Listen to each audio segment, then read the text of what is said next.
Alors vous allez voir, vous connaissez, c'est la deuxième génération. C'est un monospace, c'est-à-dire que c'est une voiture assez imposante.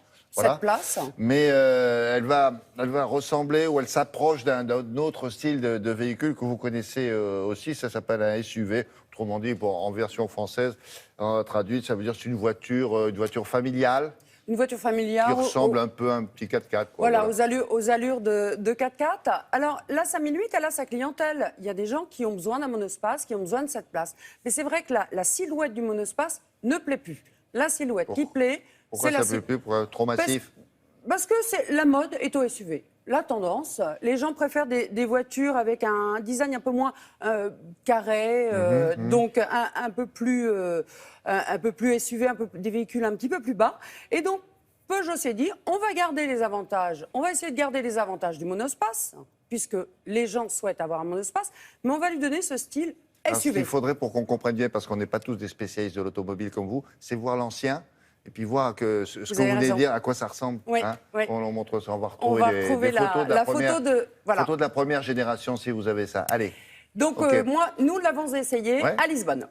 À Lisbonne. Allez. Oui.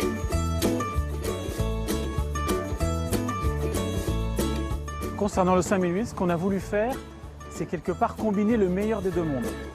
D'une part, avoir toute l'attractivité et la valorisation que procure un SUV. Donc ça, c'est pour l'extérieur de la voiture.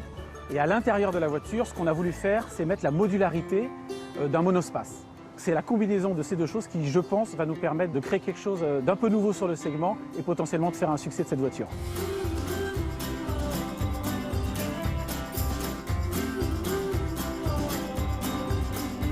Nous avons vraiment pensé et poussé la modularité au maximum. Les sièges donc de rang 3, c'est-à-dire ceux qui sont on va dire dans la zone du coffre, sont des sièges qui non seulement sont escamotables, c'est-à-dire qu'on peut les ranger sous le plancher, mais on peut également les extraire, c'est-à-dire les enlever.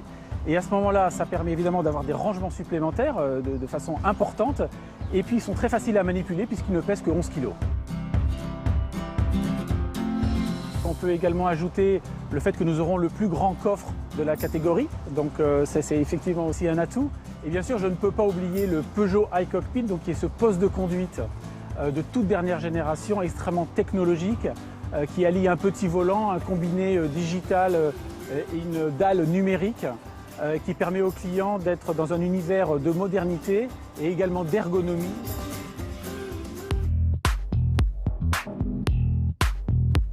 Nous avons fait le choix délibéré de ne pas proposer 4 roues motrices.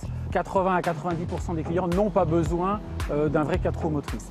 Par contre, on propose sur ce véhicule un système qu'on appelle Grip Control, qui est un système, on va dire, de motricité renforcée et qui permet aux clients de se sortir, je vais dire, de 90% des situations qu'on peut trouver sur le territoire français, c'est-à-dire par exemple monter au ski l'hiver et passer un col enneigé. Il y a aussi une garde au sol qui est surélevée qui permet de mieux passer dans les chemins, de grandes roues.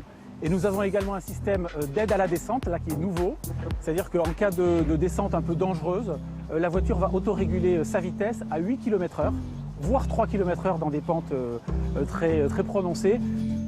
On a un système qui est global et qui permet vraiment d'assurer la sécurité du client et en même temps cette motricité renforcée sans se payer toute la lourdeur d'un système 4x4. On vend 85 à 86% de versions haut de gamme. On s'attendait à ça, mais on ne s'attendait pas à un tel engouement. La montée en gamme chez Peugeot, ça marche. On a vraiment un engouement autour de ces versions haut de gamme qui plaisent vraiment beaucoup aux clients.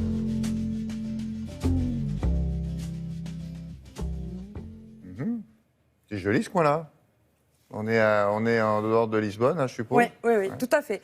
Alors, pour vous donner une idée, par exemple, quand on regarde, pour parler d'une autre voiture, on regarde l'espace. L'espace était une voiture très carrée. Eh bien, maintenant, le profil est plus fluide, plus des allures. C'est vraiment la mode. C'est 7 places, là? Là, c'est 7 places.